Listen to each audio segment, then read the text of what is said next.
Riverfront East police station તરફથી તમામ જાહેર જનતાને સૂચના આપવામાં આવે છે કે ઉપરવાસમાં વધારે વરસાદ હોવાના કારણે ધરોઈ ડેમના દરવાજા ખોલવાથી સાબરમતી નદીમાં વધારે પાણી છોડવામાં આવી રહ્યું છે અને પાણી વધારે અહીં આવવાની શક્યતા હોવાથી તમામ લોકોએ પોતપોતાની સલામતી રાખશો તેમજ કોઈ પાણીની અંદર વોકવેમાં તેમજ પાણી ઉપર જઈ પોતાની સેલ્ફી કરાવશે નહીં તેમજ પાણીથી દૂર રહેશે, બાળકોને દૂર રાખશે તેમજ પોતાના વ્હીકલ રોડ ઉપર કોઈ મૂકીને આમ તેમ જોવા જશે નહીં.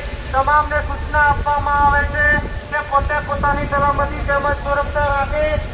આથી તમામને સૂચના તેમજ વિનંતી કરવામાં આવે છે કે પાણીથી દૂર રહેવું તેમજ કોઈ પોતાની સેલ્ફી માટે નજીક જવું નહીં. જય હિન્દ, જય ભારત. પાણીનું પ્રમાણ વધારે હોવાથી કોઈ નજીક જવું નહીં, પોતાની સલામતી અને તકેદારી રાખશે તમામને સૂચના કરવામાં આવે છે. તેમજ રિવરફ્રન્ટના રોડ ઉપર કોઈ વ્હીકલ પાર્ક કરવા નહીં તેમજ તમામે સલામતી રાખવી તેમજ પાણીથી દૂર રહેવું બધાને જાહેર સૂચના કરવામાં આવે છે કે પાણીનું પ્રમાણ વધારે છે. અત્યારે વરસાદ ચાલી રહ્યો છે ઉપરવાસમાં, જ્યારે એના લીધે પાણી વધારે છોડવામાં આવી રહ્યું છે, જેથી તમામ